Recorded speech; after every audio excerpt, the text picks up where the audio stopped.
No, it shows every sign of developing into a really fine piece. It's first rate. But? Well, it's a rough draft. It's an outline. You think it stinks? It's okay. You're the editor. Hit me with it. Weren't you the one who told me that the editor is the one who separates the wheat from the chaff and then prints the chaff? I stole that from Adelaide Stevenson. It's all right. Let me know what's wrong with the outline. I love the personal feeling. I'm just missing some important information, like who are the people that are funding this slick, hate-mongering newsletter that deconstruction people are passing out free at PPU? Who backs them up? What is the what's the rating of the campus organization? Who is the faculty advisor? An overview, that's what you think it needs. Too personal, not enough facts. I'll get to work on it. I love the fact that it has a personal feeling. I don't want you to lose that. It's just, I mean, you know, I think you're the best at getting inside somebody else's head. You're the best there is at putting your finger right on the heart of the problem.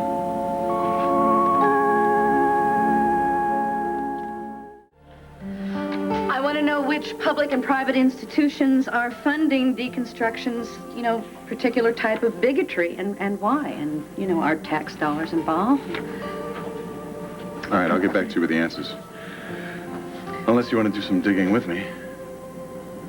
Like I said, nobody sees the big picture better than you. I need to... hello, Brooke. Look, I'll wait. Oh, no, Dimitri, it's all right, really. I was just heading out.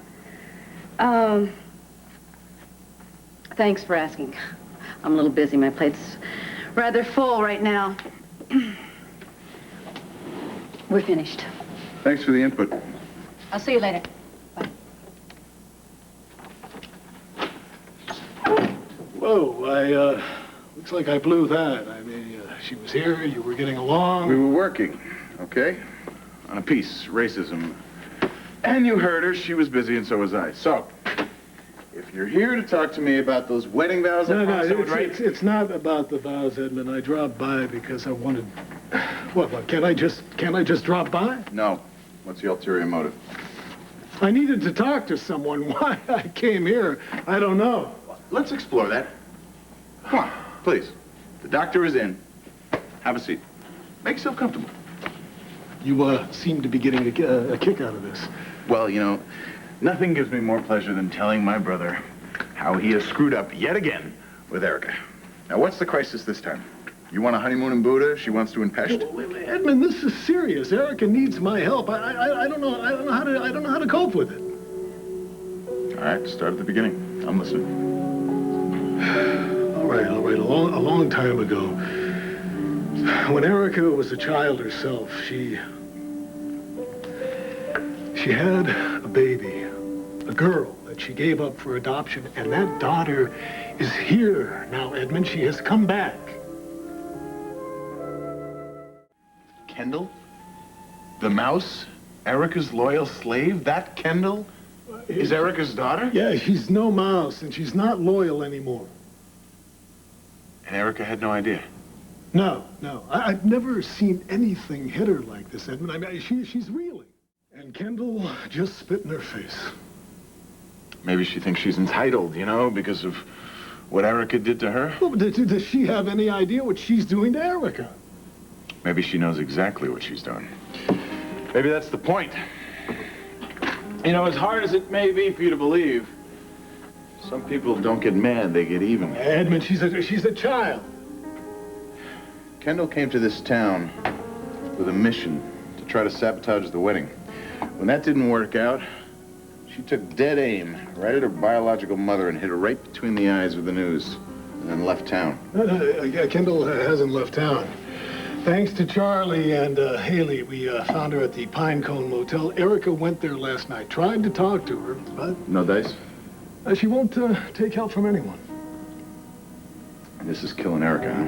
Yeah. Ooh, I gotta hand it to the kid. She's good. Knowing where your daughter is, not being able to talk to her, that's worse than not knowing where your daughter is. Oof. Yeah, Phoebe, hi. I'll be right with you. Yes, Alice. Listen, tell Lou we have the confirm on the backgrounder so we can reschedule the meeting back to 10 from 11. All right, tell him I apologize. Yes, I see her. All right, thanks, Alice. If you're here about the the column, I'm sorry I haven't had a chance to see it, but it is on my list. I'm not here about my column, dear. Well, I hope you're not here except for maybe swapping recipes, because I'm not going to discuss my personal life with you again. How's Langley? Well, he was up half the night, pacing the floor, worried sick. I'm sorry to hear that.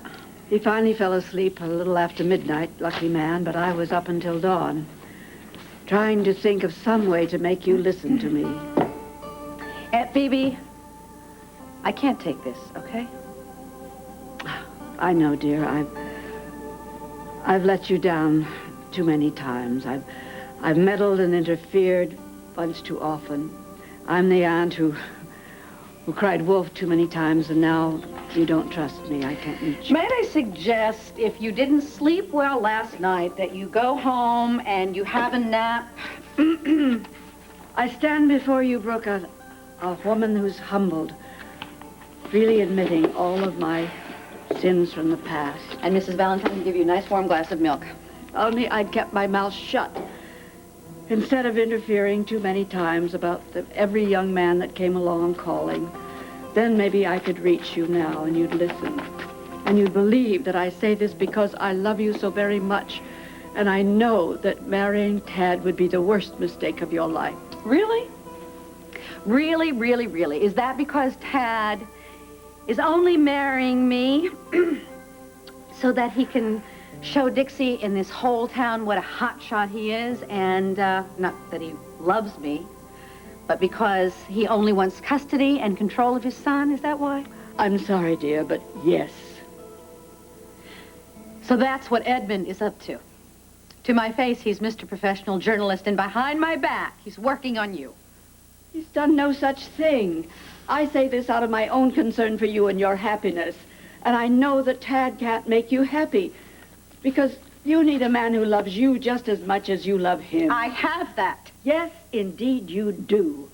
Edmund and you are made for one another. But for some reason I cannot understand, you fight like a tiger against him. It's enough, all right? Just stop it.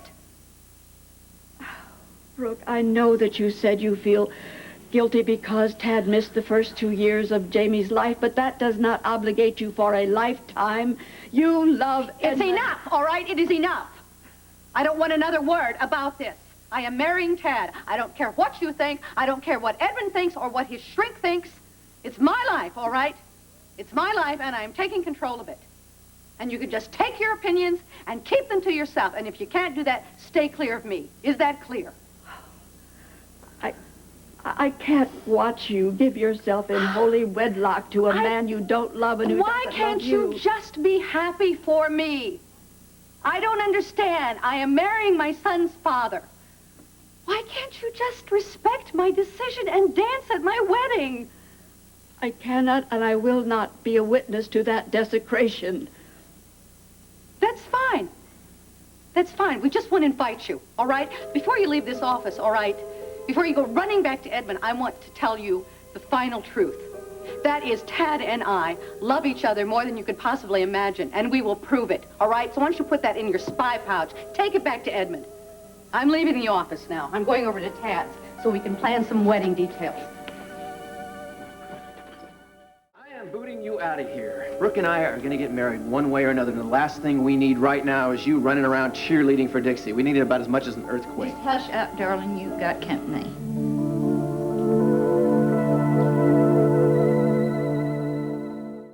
Look, don't pay any attention to what you just heard, okay? Me and Tad, sometimes we just communicate at the top of our lungs. It's an old habit, but bad habit, just like another bad habit I have of saying the wrong thing, bringing up the wrong topic. And I didn't mean to do that, but I promise you I will never bring up that topic again. You have my word.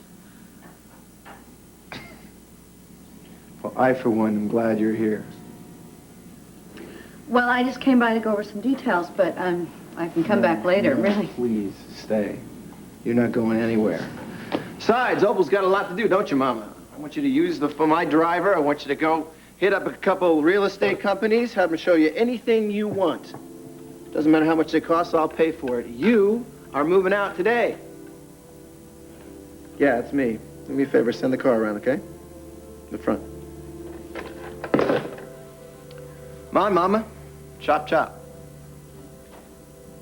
The baby's upstairs. We'll go get him. Hurry.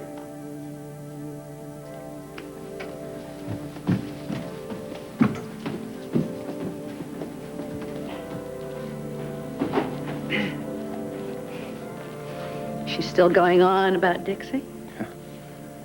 Like a broken record, day and night. Don't worry, she'll be gone soon. You know, you don't have to get rid of her on account of me. Oh, don't concern yourself. I'll set her up someplace nice. Here, Siberia is wonderful this time of year. She's your mother. One of them. Well, she's the one who gave birth to you. She's obviously in some sort of distress. I think she needs you. Brooke, don't worry about Opal. She always lands on her feet. Yeah, maybe she does. But I think right now, in the meantime, if she needs the comfort and security of being around her son, is there some reason that we cannot let her stay here? I feel morally obligated to tell you of a horrendous conversation I had with Brooke this morning. Oh, no, morally obligated. Well, I couldn't sleep last night. I was wrestling with my conscience and fretting over Brooke's marrying Tad Martin, and finally at dawn I decided I had to take up the banner and broach the matter with her very, very cautiously. Why am I having a hard time believing that? Oh, I was magnificently subtle, but it seems that some of the things I said, well, they mirrored what you had said to her, and to make a long story short, she now believes that you and I are in collusion against her. And Edmund, she's written me off for good this time. Oh, come on. Don't believe that? I tried so hard to reach her, and I failed. Well, you guys will make up. No. Because when I told her that watching her destroy her happiness by marrying Tad Martin was more than I could bear, she was as angry as I've ever seen her. And when I refused to dance at her wedding... What, you said you're not going to the wedding? Well, of course I did. Whoa! Whoa. This is one event you are not going to miss. You are going to that wedding, and you're going to be wearing a smile. Well, Pete's still sleeping, and I kind of hate to wake him. You don't have to. My wife-to-be has given me a good talking to, and we've decided that you can stay as long as you want. I can? Mm-hmm. Our house is your house as long as you need it. Thank you, Brooke. You're welcome. Famous last words. You know, I've always said that you were one heck of a woman, and every time I have said it, you've proved me right. I just hope that you know how much I think of you. Don't lay it on too thick, Mama. I am sincere, and I think Brooke knows that. Well, I know that you both are charming and volatile, and I think that gets in the way sometimes of what's really important, and that's family. Yeah, blood's thicker than water and all that. Anyway, I just reminded him of that. She may have to remind me again real soon. Well, I won't be a pest. Me and little Pete will just be quiet as mice. We won't disturb you, I promise. And I can cook and clean, and I could do your mending, and I will make myself scarce right now. I'm just going to go upstairs and leave both of you alone. Brooke, I really do hope that you and my son will be very happy together.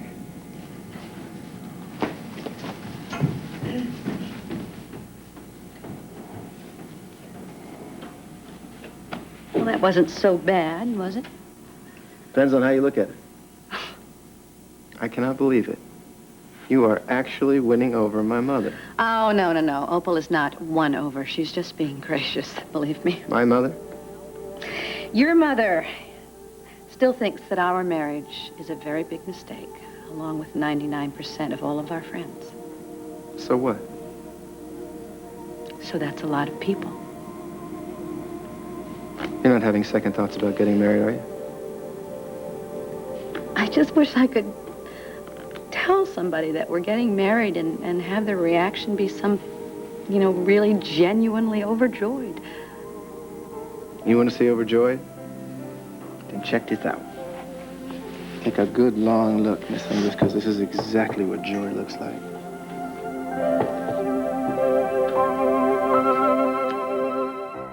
You're going to tell Brooke the truth, Phoebe. Tell her you stayed up all night and your brains got muddled or something, all right? Of course you're going to the wedding. You love her. My brains are not muddled. Well, maybe not. But listen, if we're right about Brooke and Tad, she's going to need somebody there. And you, my dear, are elected.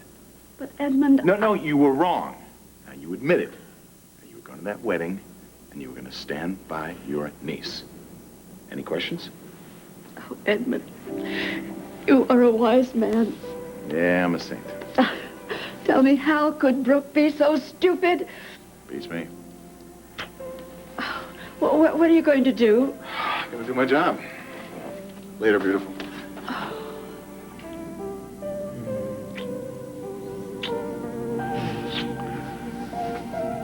What the hell did I do to get so lucky? You were just born that way, I No, guess. no, I'm serious. I must have done something wonderful to deserve you. Every day, in some incredible way, you proved to me that marrying you is the smartest thing I ever did. Take today, for instance. I am losing my mind. I'm going ballistic. I'm about to strangle Palmer. I'm screaming at Opal. You come in, and 5 minutes later, everything is fine. It's like magic. She waves her wand. No. More I think about it, I don't want to wait one day to make you my wife. We got the blood test. We got the license. Brooke, let's get married tomorrow.